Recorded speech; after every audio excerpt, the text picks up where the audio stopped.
Today's video is going to focus on a couple of controversial subjects, that of use of psychedelics and some common drugs that are coming from South America that are used in spiritual traditions. And I'm going to be exploring the relationship between being fruitarian, being a natural hygienist, and whether or not we should choose to use psychedelics. And definitely stick to the end of this video because I'm going to dive in deep, and I know it's going to be a very rich and exciting conversation for many of us.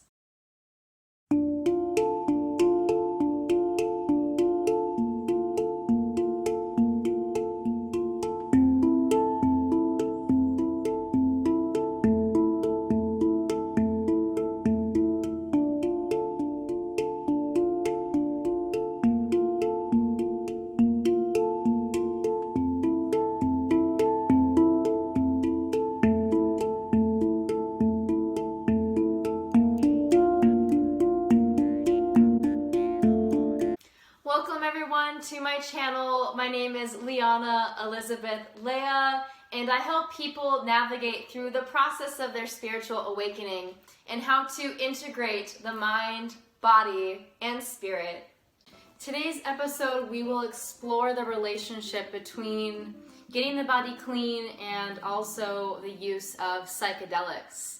And psychedelics for me have recently become part of my spiritual journey, and I will be getting into later on in the video, so definitely stick and watch till the end. I'll be exploring a lot of information when it comes to my own personal experiences with the use of psychedelics and also some other common drugs that I will touch on later.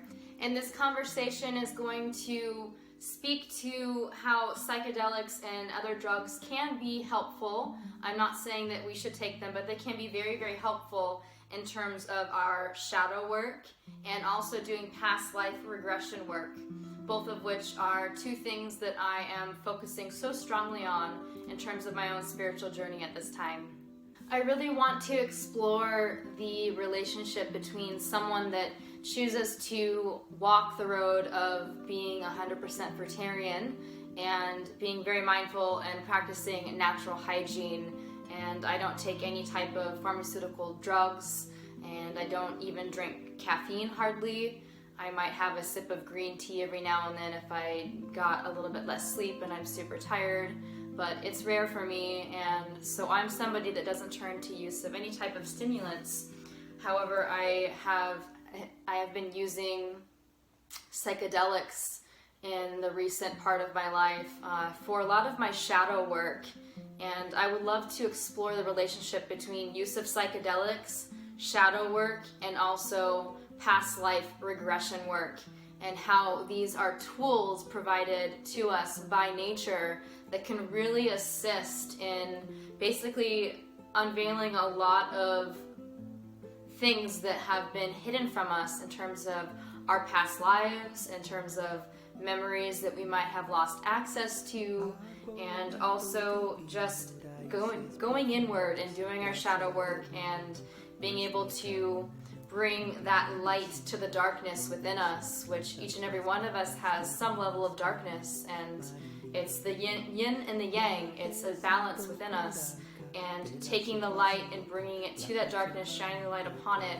and loving and accepting and integrating these parts of ourselves. I want to just point out that a lot of people out there in our spiritual communities are either knowingly or unknowingly partaking in what is often referred to as spiritual bypassing, and this is something that I for a long time am guilty of. In the beginning of my spiritual journey and in the process of getting my body clean and in going through a lot of different types of transcendent out-of-body experiences. A lot of these things were really hard for me to process, and after having gone through them, I was not willing and able to face a lot of the insights and the emotions and the experiences that I've been through. And spiritual bypassing is quite common. And I encourage us to not try to have that idea that there are positive and then negative emotions, that if we feel, for instance, anger come in, or sadness, or something that we might perceive as being negative, it really isn't. It's every single emotion is honorable and every single emotion is okay, and we need to remove this tendency within our communities to shame different feelings and shame different experiences, where honestly everything is here to serve us and to help us. And if we're experiencing sadness or experiencing anger or frustration or anything like that, it is there to communicate to us something that we need to process.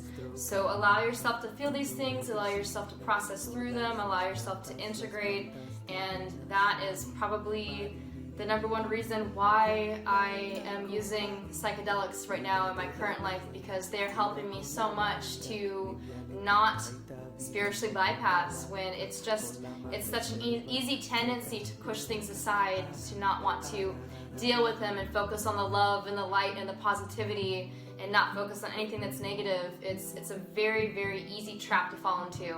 So I just wanted to bring that to light. So today's video is a little bit more active. I'm going to be taking you along with me for my bi-monthly spring water fetching trip, where we're going to drive from the state of Washington, where I live, down through Oregon, and then across the Oregon coastal range of mountains to the beach.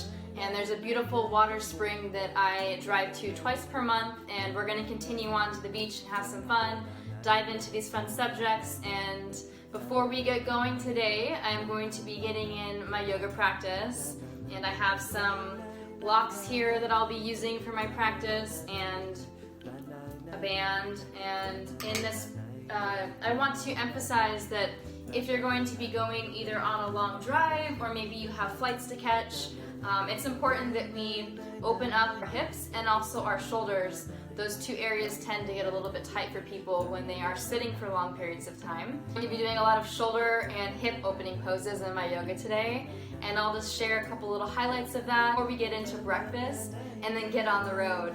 Thank you so much for coming. I'm so happy to have you here. And before we get going today, I just want to emphasize that spring water is by far the best option for us when it comes to getting in all the minerals that we need for our body, for our health.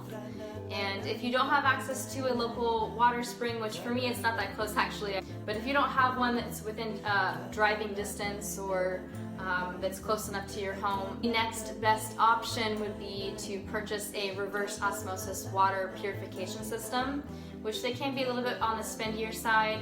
My third suggestion would be to get a Berkey water filtration system that you can just set on top of your countertop. Those are quite good as well. But again, the number one choice for water is to actually get a fresh source of spring water. My personal experience with switching from drinking filtered water to spring water is that when I first switched over, I had this incredible thirst that would come upon me, and I just felt that when I started drinking this spring water, like I couldn't get enough into my body, and I was just so thirsty, and I kept drinking and drinking and drinking, and eventually my body did reach a state of equilibrium. But I understand firsthand experience how different this water feels and the electricity that I feel when I drink it. And also I am very, very big on blessing my water. I always bless my water when I get all of my water before I bring it into my home. And then every time I go to fill a glass or fill a bottle, I always say a prayer for the water. And there's really interesting research out there that if you'd like to look up, you can look up the Dr. Emoto water studies, where he talks about how the vibrational qualities of emotions can be transferred to our water. And there's a whole science behind it, and it's really, really fascinating. And in this, I have learned in my own personal experience that water definitely carries energy and it carries vibration. So I always bless my water with love and peace and joy and happiness, and I hope that you can do the same for yourself.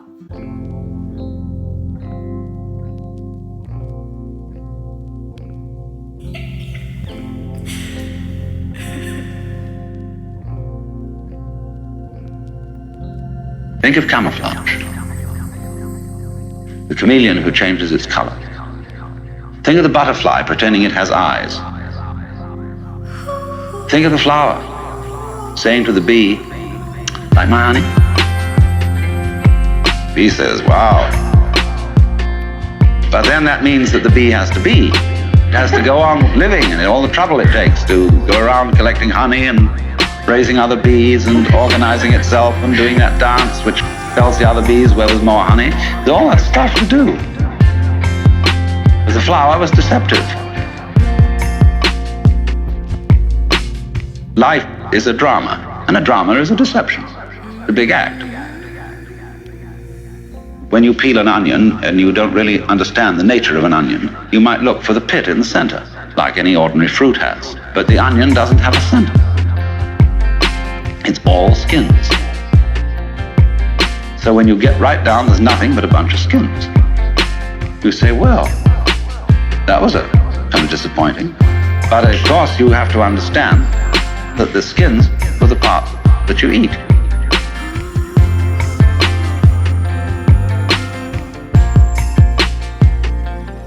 Well, in rather the same way, see, you find when you explore yourself and your motivations, you go through and through and you try to find out that thing which really is genuine. That thing which really is genuine. Well, in rather the same way, see, you find when you explore yourself and your motivations, you go through and through and you try to find out that thing which really is genuine.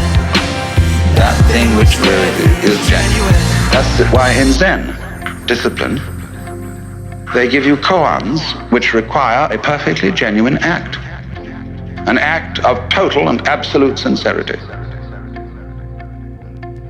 And people knock themselves out trying to do this thing.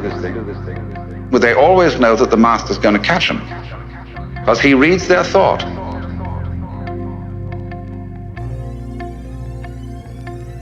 You know that story of von Kleist about the man who had a fight with a bear, and the bear would read his thoughts, so that the only way of hitting the bear was to do so not on purpose, because the bear would know in advance. So it's the same in working with a Zen master. You have to do the genuine act, not on purpose. But since you're put in a situation where it's rather formal, and you're supposed to do it on purpose, you're stuck, see? So you explore the onion, and you go in and in and in, and then you find, well, it's all a deception. Well, in rather the same way, see, you find when you explore yourself and your motivations, you go through and through and you try to find out that thing which really is genuine. That thing which really is genuine. Well, in rather the same way, see, you find when you explore yourself and your motivations, you go through and through and you try to find out that thing which really is genuine. That thing which really is genuine.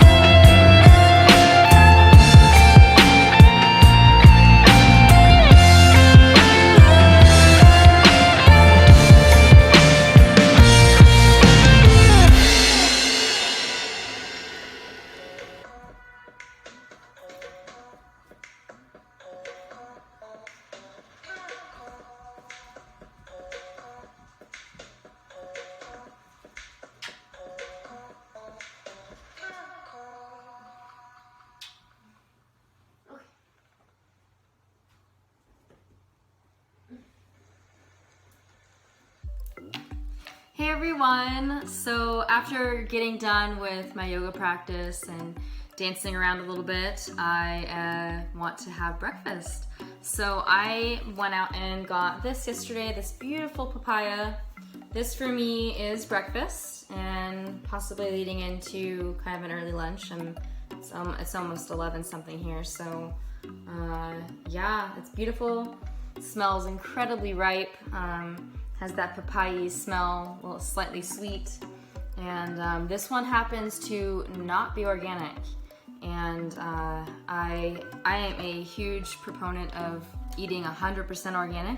However, I never find papayas that are organic where I live. And if I do find them, they're really, really small and they're super overpriced at new seasons.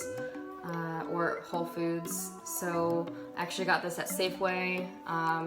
The quality is fantastic though, and papaya, as far as I understand, papaya is not on the Dirty Dozen list, so it's a little bit safer. But this is an exception, and just because I really wanted to spoil myself and have really good tropical fruit. Normally, you can see here, I'll give it a little spin. I eat lots of bananas and oranges and have some nectarines and apples underneath the bananas in that bowl. And those I'm eating all the time, and they're always organic. So this is a very rare exception for me. So let's get this cut open and see how it tastes. So I'm gonna I don't know if I'm gonna eat this whole thing right now. I'm only going to probably cut a third of it right now and try to save the rest for later, because I'll just see how I feel. When you cut open fruit, it starts to oxidize. So the best situation is to literally cut the fruit, like cut off the piece that you're eating, and then eat it. Because the moment you pierce through the cellular walls of the fruit, it starts to oxidize, and that creates a level of toxicity, which isn't big, but we want to try to decrease any toxic buildup within our bodies, right? So having those practices, and then also this is one of the main reasons why I am not a proponent of juicing. Maybe doing a small term, like a short-term juice fast, but I do not promote juicing. I actually need a smaller knife. This is a little bit awkward. Peeler. Gotta have good knives as a fruitarian. So juicing and also smoothies. I did quite a bit of that when I first got into my raw diet, and so you can see here I'm kind of like cutting off very, very thin, just the skin, because I want to get as much of this beautiful fruit into me as possible. So yes, when you do go to juice or to blend, you are exposing whatever fruit or vegetable to a lot of oxidation by putting it through that process. And especially when it comes to vitamin C, if you were to just eat an orange, you would get all of that vitamin C within you, but the moment you would take that orange and juice it to make orange juice, like most of the vitamin C is destroyed and denatured. So it's not only oxidation, but you're also denaturing a lot of what your body needs from that food, and you're compromising the nutritional value within it. Minerals aren't really affected, but when it comes to vitamins, that is often the case, and especially I know for sure vitamin C is one of the main ones. Let's give this a little taste. Oh my god, it smells so good. Yeah, that's amazing. Wow, really, really good. So I'm probably going to eat, I would say, half of this papaya right now, and then the rest of it I'm going to take with me on the road, and I'm probably gonna cut it. My dog's barking. Ellie, no. Sorry. I'm probably going to take the rest of it and cut it up because I don't want to be worrying about having to cut this when I'm out and about. I'd rather have it kind of pre-cut. So that is an exception. I'm not always going to be going on a long water trek journey to the beach. This is a fun day, so I'm gonna make bend my rules just a little bit here. And yeah, I'm going to also be eating my meal in silence, and that is something that I have been practicing for quite a while and getting more into recently, where I like to sit down and bless my food before I eat it and send gratitude to the planet for bringing this beautiful food to me that I'm going to be taking into my body and assimilating and becoming literally the eyes that you see looking at you on the screen. So I really feel that eating is one, if not the most personal thing that we do, even more than intimate partnership and intimate relationships. When you're taking in food and taking in sustenance to the body, it's literally becoming the cells of you. So it is a very personal experience, and I like to be quiet and to meditate before I eat, and to eat in silence, and to be present with the experience, and really present with my body and how I feel the food is digesting, and just taking my awareness inwards and feeling gratitude and love, and really manifesting all of those good vibes. And if this is something that you enjoy for yourself and you get into more regularly, you'll start to notice that you just feel so much better after eating, especially when you're taking in such high quality food as papaya. It's amazingly hydrating for the cells. It's one of the highest water content fruits we have on the planet. So yes, I'm gonna enjoy this. And then afterwards, I'm going to be chopping up. My plan is to probably do about 3 oranges and a nectarine, and possibly 1 apple. Oranges and nectarines and apples. Oranges are actually the citrus family. Nectarines and apples are subacid. However, subacid and acid fruits combine quite well, so I'll probably do a little fruit salad, and I might even spice it up a little bit with, I think I might throw some cinnamon on there. And a lot of fruitarians actually do not take in any spice into their diet, and I used to be that way. For 4 years at least, I was doing absolutely no spice, and I'm just at a point now, I've been doing this so long that occasionally I like to have a little bit of spice in my life. It's fun, and I don't really feel negative side effects from including cinnamon in my diet. I don't do it every meal, but you know, a few times a week I like to add in a little bit of garlic or a little bit of cinnamon or a little bit of oregano or something, some type of herb or spice that just makes whatever I'm having a little bit more zesty. So yes, I'm gonna jump into this, enjoy this food, and get those water containers loaded and get on the road. All right, guys, thanks for coming along. It's gonna be fun. All right, all loaded up here. Got my 4 different water containers. Have my bottle here, which is made of copper. It's a good way to conduct energy with your water. I bless this bottle, and I bless it every time I fill it. Bringing in more light. We're on the road. Got my sidekick with me. Ellie's there in the passenger seat. You ready, girl? Let's go. Let's do this, guys. I just wanted to make the point that you probably shouldn't film while you drive, but I'm doing it anyway. I'm on the back roads here of Camas, so it's really quiet. Just want to give you guys a little bit of a shot of where I live, how beautiful it is this time of year. So green. This is in Camas, Washington, right on the border, right on the Columbia River next to the state of Oregon. And I'm actually going to be moving in a couple of weeks, and I'm preparing for that. I'm going to be moving into a little 1-bedroom cottage that my friend built on his property. Him and his wife own about 5 acres, an hour north of here, actually probably closer to 45 minutes north. And they live on a small little river, and there's beautiful falls all around there where he lives, and amazing places to meditate, and trails all over the place for running and walking and hiking. So I will be moving even further away from Portland, Oregon, so moving further away from the city into the countryside, and I am so excited to just kind of unplug from the city. And I know it's pretty gorgeous here, as you can see. I mean, I live right on the river. If you can tell, right out there is the river. A little hard to see right now, but there's a river down there. It's amazing, but I do hear cars at night every now and then when I'm meditating, and I do take that opportunity to bless whoever is driving on the road. But it would be nice to be somewhere that is actually considered to be country in nature. This is more of a suburb area. So yeah, we're getting on the highway now. I'm gonna turn off this phone and drive safely.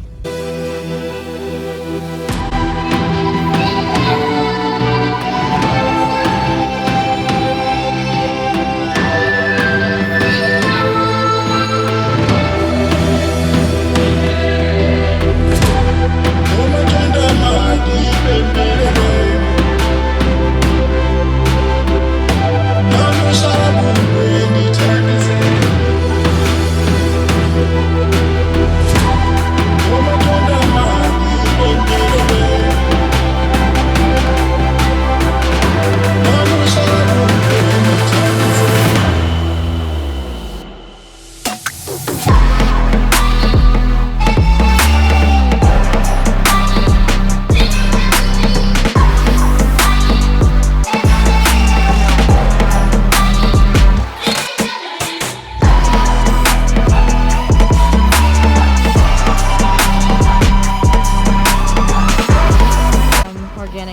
Got some bananas, apples, and oranges. And we are back on the road in just a second.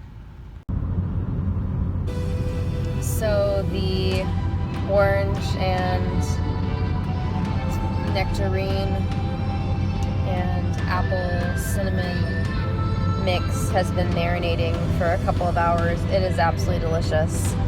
And I am definitely going to eat this before I get the water and continue on to the beach. Let's get there.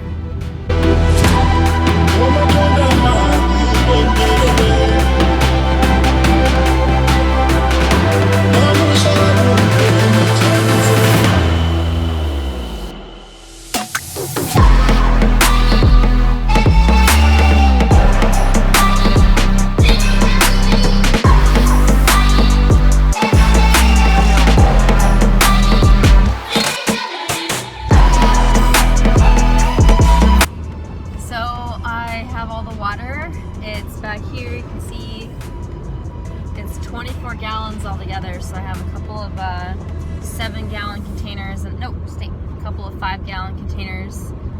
It'll last me about 2 weeks before we'll have to do this again. Alright guys, so we made it to the coast and we actually came to Cannon Beach, which has the big they call it Beacon Rock?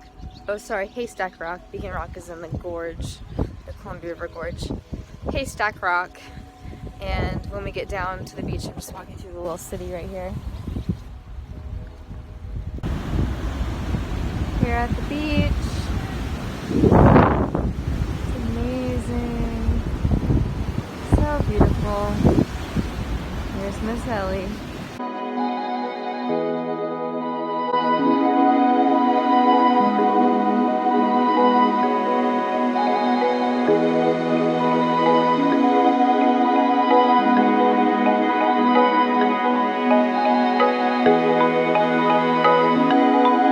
So we are walking along the beach right now. I'm going south and I want to get away from a lot of the hustle and bustle.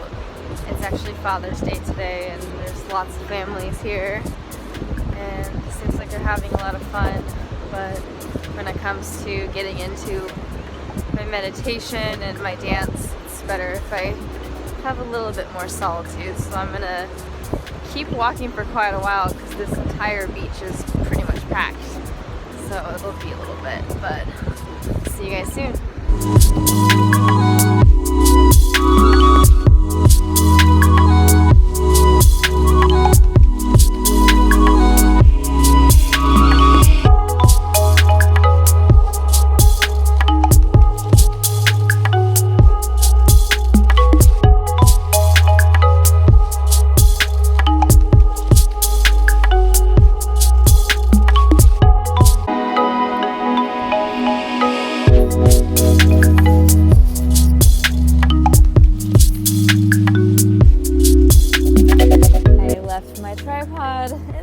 That's okay though.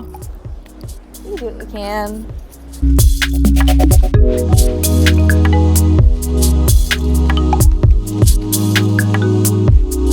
About 45 minutes of yoga. I meditated for a while. Now I'm just moving with the energy as she moves me.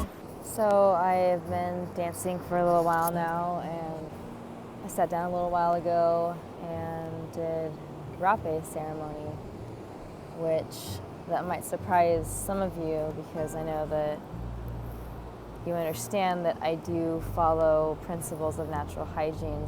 That also brings into question the use of any type of drug to alter our state of consciousness.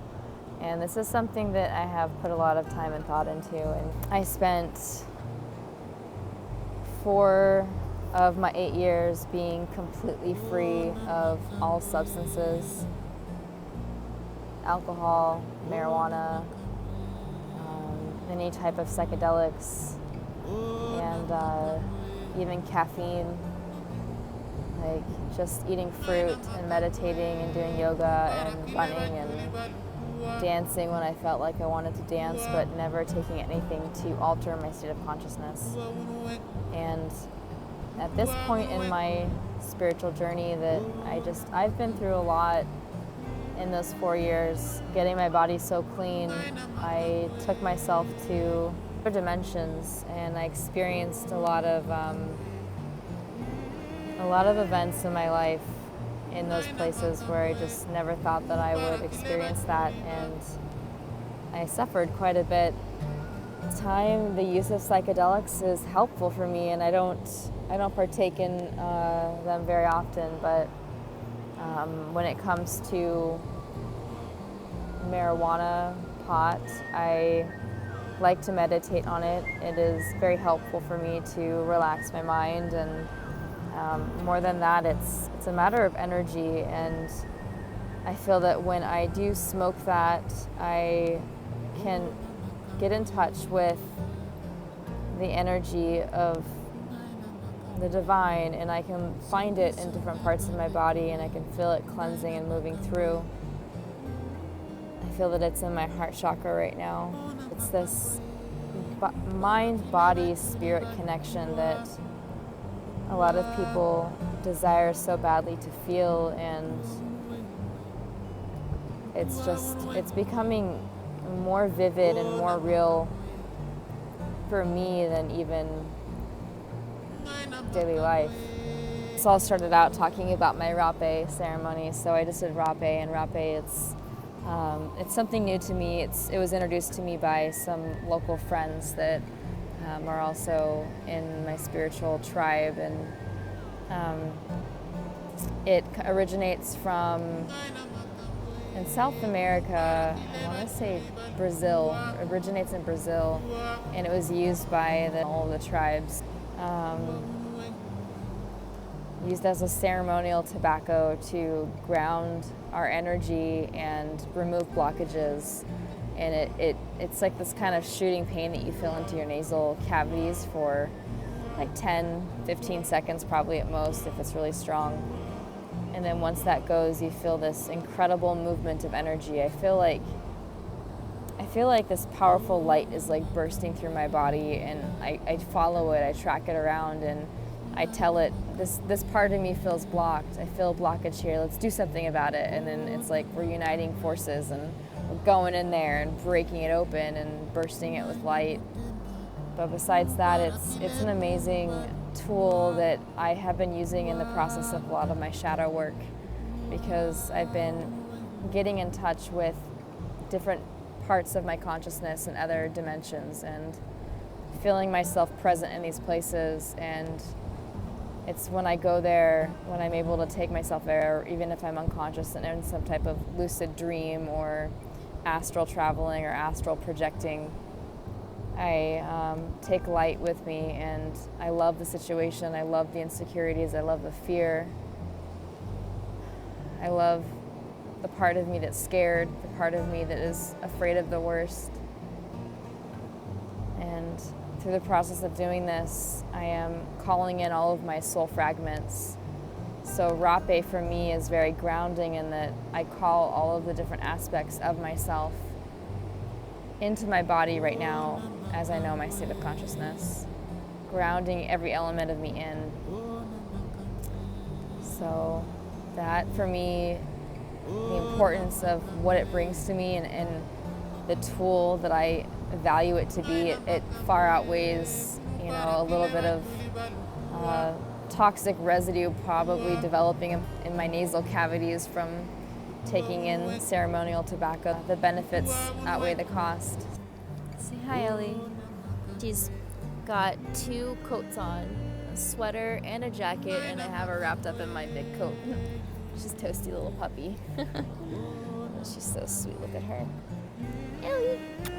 Ellie. She's being shy. Thank you, everyone. Thank you.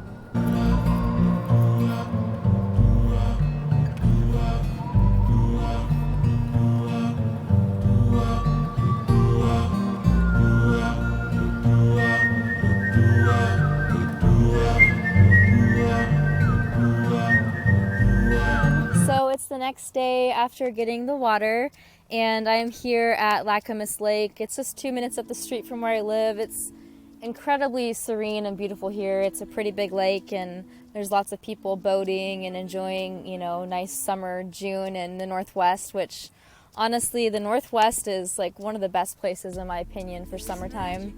I absolutely love summers here, and just getting in that good breath, breathing in that good oxygen.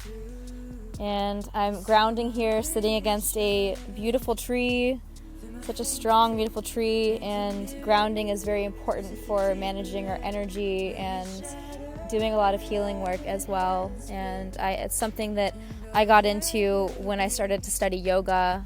We talked a lot about grounding and the different types of yoga postures that you can do to, basically the more surface area of your body that is touching the floor.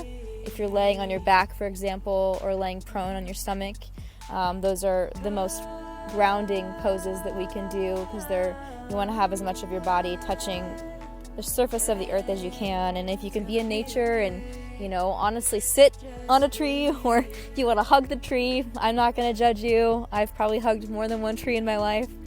But anyway, I wanted to bring to light a few of the things that I brought up in the last little segment that we shared at the beach. I want to bring to light the subject of perfectionism, and even when it comes to going about our spiritual journeys, and when it comes to our diet, and when it comes to living our best lives, and honestly trying to find a sense of emotional, mental, physical stability. And there are tendencies, as I feel, as a human race, that we can be a little bit perfectionistic.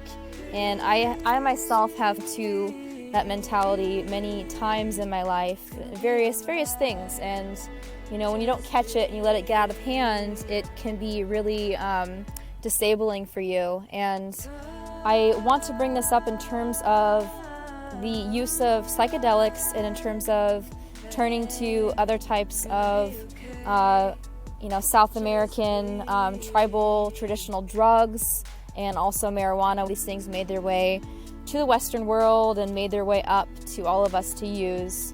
And knowing that I do follow principles of natural hygiene, and I do prescribe to a raw fruitarian lifestyle, and these are commitments that I have made for myself and in many different aspects of my life. I mean, in terms of like the products that I use, in terms of what I feed my dog, in terms of what I personally choose to bring into my body. So I'm living a lifestyle where I am following principles of natural hygiene, and I am very, very careful of what substances I do take into my body.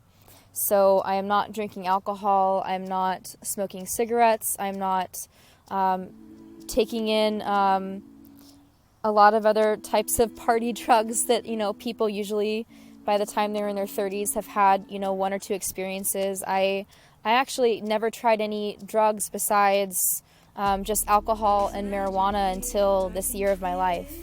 Never tried anything. And alcohol, I actually quit alcohol when I was diagnosed with conditions within my body 8 years ago, and I haven't touched it since. I mean, maybe having a little bit of wine here and there, but it's like once every blue moon. That's, I swear, decades apart.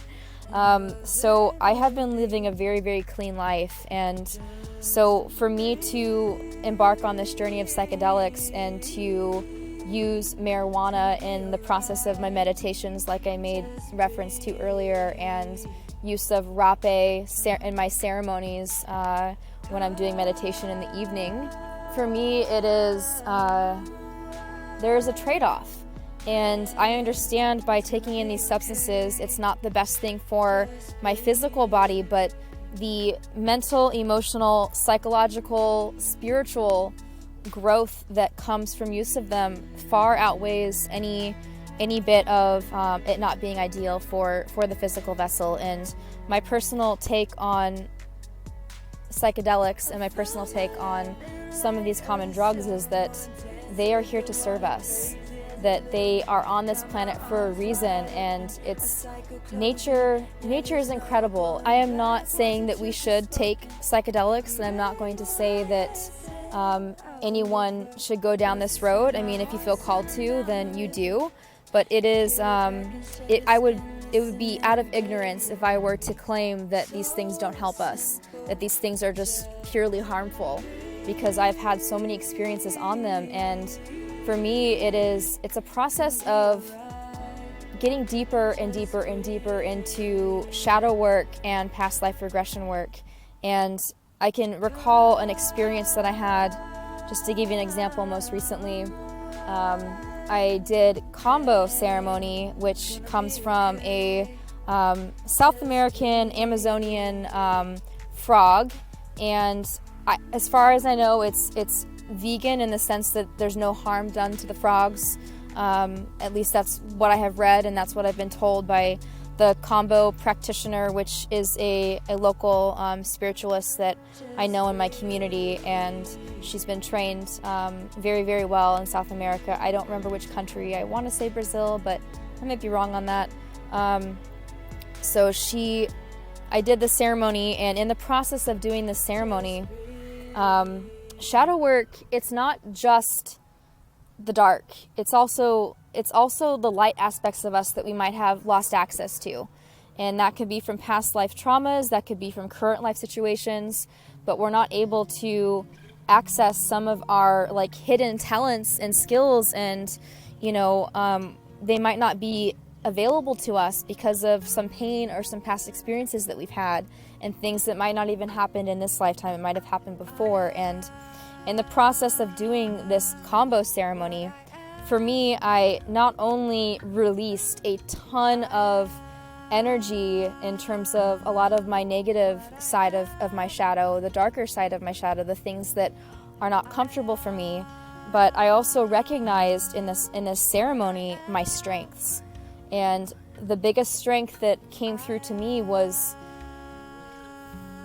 I can't really put it in any other way, but I honestly just felt the amount of power within my physical body, within my mind, within my heart, because in that moment, like, I thought I was going to die. I was with them amongst a lot of friends, and I was saying, am I going to die? Am I going to die? And they're reassuring me, because I'd never done this. I was brand new. It was my first time, and I had never read about it before I did it, and I had never seen anyone go through it. So I was having a completely off the cuff experience that was not planned or scripted whatsoever. And in that moment, I just felt this incredible surge of inner power and knowing, and I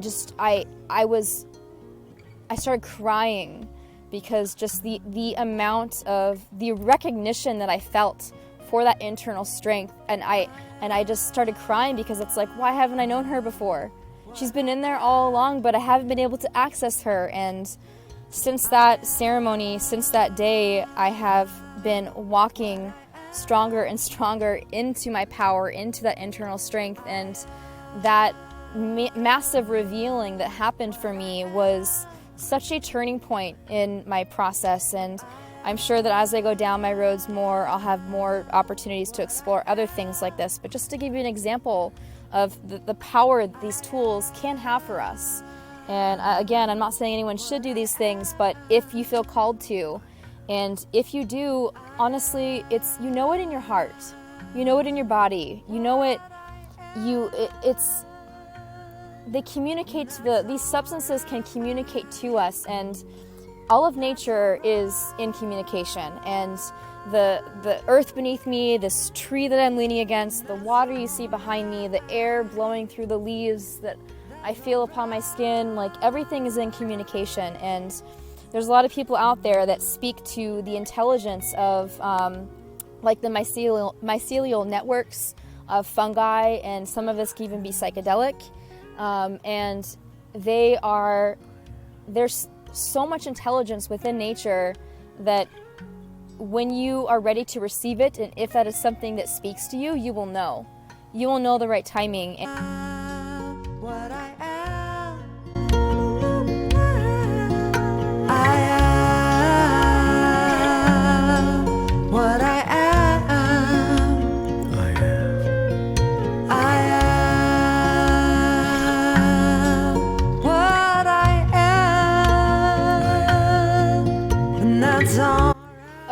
important part to point out when it comes to shadow work also is that we really can't say with full confidence what is truly positive and truly negative. As in with everything, everything's always on a spectrum, and the things, at least from my own personal experience and for a lot of people I've worked with, a lot of clients that I've helped, that a lot of the things that we claim to be the most horrible, heart-wrenching, gut-wrenching, awful experiences that we go through in life end up teaching us the most, end up bringing us to an awakening, end up bringing us to a realization that we never would have had otherwise, to deepening our relationship with somebody that we might have taken for granted before. I mean, it's in the process of the universe, like the universe doesn't know any different. Like, you know, it just is what it is. So I just want to bring that to light, that, you know, that is a tendency amongst a lot of us to get too stuck in the idea that there are positive and also negative emotions and positive and negative experiences, and to step back and just to recognize it as an experience and not feel that need or that pull or that desire to necessarily label it, because it's really not helpful at the end of the day. You know, so many things on this planet that are seen as negative are in fact quite helpful. A really wonderful example in nature is that when you have a forest fire, you know, the forest fire comes in and, you know, it destroys a lot of the natural environment where the animals are living, and the habitat and trees burn down, and it's utter chaos. It's like nature's worst enemy, right? But it isn't. That's the power of yin. That's the power of that feminine energy of destruction that both gives life and takes life away. And it's from that forest fire that we get all of that amazing rich carbon buildup in the soil, and we have the opportunity for birth of new life and new plants and even stronger ecosystems. And forest fires are part of the natural cycle of nature. Just as for humans, a lot of the things that we experience that, you know, if we have a pet that we love dearly pass away, you know, that might be very, very hard to go through when it's going on, and it might take us time, a process of grieving. But it's through losing that pet that we start to value life so much more, or we value animals, or we relate to, or we understand, you know, when someone else is going through an experience of losing a pet or a family member, and, you know, we're able to say, I've been through grief, I've been through that pain of loss, and we have that ability to relate and, you know, empathize with people. So I just wanted to bring those things to light. So I would like to speak a little bit more about shadow work, and just to dive in a little bit deeper about the nature of it and why we should even pay attention to it. Why do we need to care about this thing called a shadow? Isn't it just the thing that follows you when you walk in the sun and it's behind you, you don't really pay attention to it? So besides the fact that that is what we call a shadow, we often refer to, shadow work is concerned with the idea that a lot of our subconscious programming and a lot of the things that we have been exposed to either in the process of being in the womb, the process of our childhood, and what our parents' behavior around us conditioned us to, you know, believe and think, and a lot of this is you don't even realize it, and it can be from past lives as well. And the issue with that is that it really can affect, if you leave your shadow unseen and you don't go into the process of recognizing a lot of these behaviors and going through this process of your awakening journey, a lot of your behavior and a lot of your life experiences can be negatively affected, and that your shadow honestly starts to develop like this energetic pull to it, and it can magnetize to you experiences that you might not want to have. So by recognizing the shadow and integrating it and doing our cleansing and our healing work, and you know, taking a strong, active, you know, participatory role in this process for ourselves, we have the ability to become strong manifestors. And, you know, a lot of this like law of attraction information that, you know, is very popular right now, it brings in this whole new dynamic. It brings in this whole new set of skills, and, you know, we can release a lot of the dead weight, really. And in terms of the story I told earlier when I was referring to my Kambo experience, I have been doing some meditating and some reflection work on why it is that I haven't been able to access that inner power that I felt so strongly in that moment. And a lot of memories of particular moments that come through from my childhood, and also just general feelings that I had in my body for many years of not being able to recognize that internal power, which a lot of our power does come from the third chakra. So in our solar plexus, it's where we have our internal strength and our will and our desire to, go out into the world and having that power and strength within us. And just recalling a lot of this stuff, and then the nature of the disease that I experienced. And, these are the things and these are the layers that we can peel back, and that we can uncover. And when we have these tools within our hands, it brings in so much more light and so much more understanding and so much more love and acceptance of all the different dynamic aspects of us. And you will come to a place of, just like I experienced, feeling that strong sense of I can do this, that strong inner knowing, that strong sense of peace and love and joy and happiness. And that's really what this is all about. And so to boil it all down, I definitely do value a lot of these different tools that I feel that nature has provided to us. And I would never say, outright that we should do these things. But again, if people feel called to, if the mycelial networks of those little bluish psychedelic mushrooms start to call your name, you will know. And if you have that experience, definitely let me know. If you want to leave a comment below and share with me some of your spiritual journey, and maybe you've had some experiences with psychedelics, or you've been a raw foodist, or you've been following natural hygiene, or anywhere on the spectrum of all of this stuff. I would love to interact and to hear a lot of what your thoughts are. And I know that this is going to be a very good video amongst my community, as many of my friends have and still do partake in a lot of these things. So I really hope that we can generate more awareness and more understanding, and knowing in our hearts that these are things that we should not abuse, but they are things that can be helpful. And how can we utilize these tools of nature to take us further along our paths? And yes, I am just so happy to be able to speak to my experiences and to be able to share my own true passion for this journey. And thank you everybody for coming. And I'll just give you guys a little shot of Ellie. She's right here. I have her all tucked in. Hey, sweet girl. Say hi to Camel. Say hi. She's like, where's my dinner, Mom? It's time for my food, and I'm sitting outside shivering. Not getting fed. If she could talk, that's what she would say. Anyway, guys, hope you're doing well, and I need to get home. I haven't, so I brought the water containers into my house, and that in itself is a lot of work. I mean, I'm about 100-pound woman, maybe 110 if I have like a lot of muscle on me and I'm doing, lots of different kinds of push-ups and pull-ups and stuff. I'm working on the pull-ups. So yeah, picking up those water containers is a job, and I have to carry them up a flight of stairs to my flat that I live in. And I have 2 glass ones that are 5-gallon and 2 plastic ones. But when those things are filled up, they're a good 50-something pounds, and they're big, and there's no handles on the glass ones.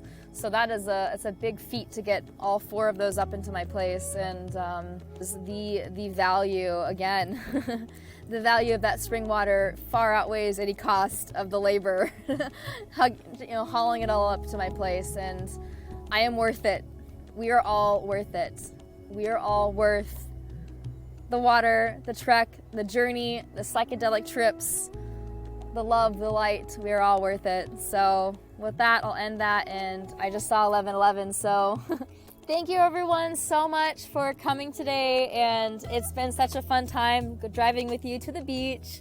And if you like what you heard today and you feel that it resonates with you, please like, share, subscribe, hit the little notification bell so you get notified of when the next video posts.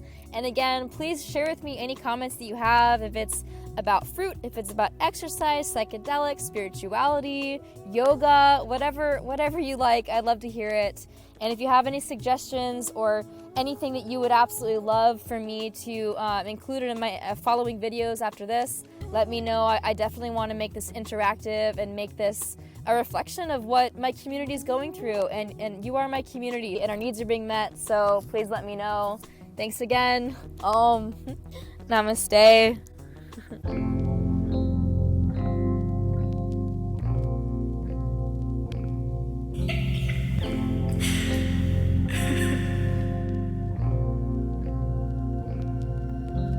Think of camouflage,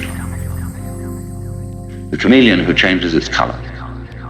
Think of the butterfly pretending it has eyes. Think of the flower saying to the bee, like my honey? Bee says, wow.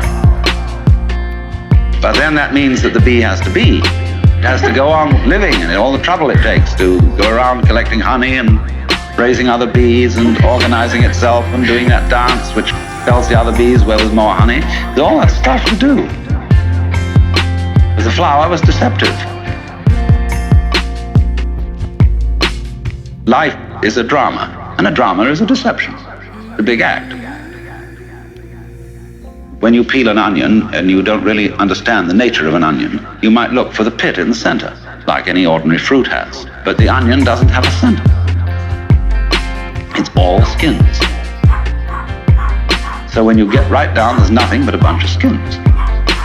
You say, well, that was kind of disappointing. But of course you have to understand that the skins are the part that you eat.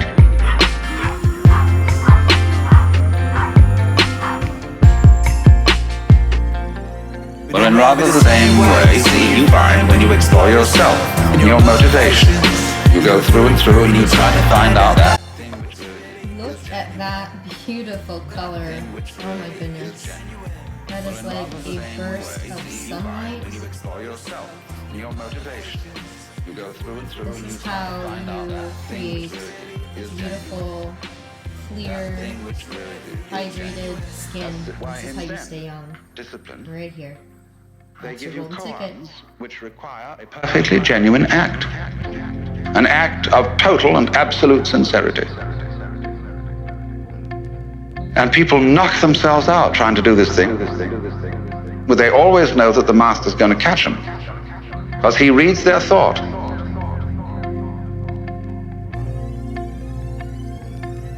You know that story of von Kleist about the man who had a fight with a bear, and the bear would read his thoughts, so that the only way of hitting the bear was to do so not on purpose, because the bear would know in advance. So it's the same in working with a Zen master. You have to do the genuine act, not on purpose. But since you are put in a situation where it's rather formal, and you're supposed to do it on purpose, you're stuck, see? So you explore the onion, and you go in and in and in,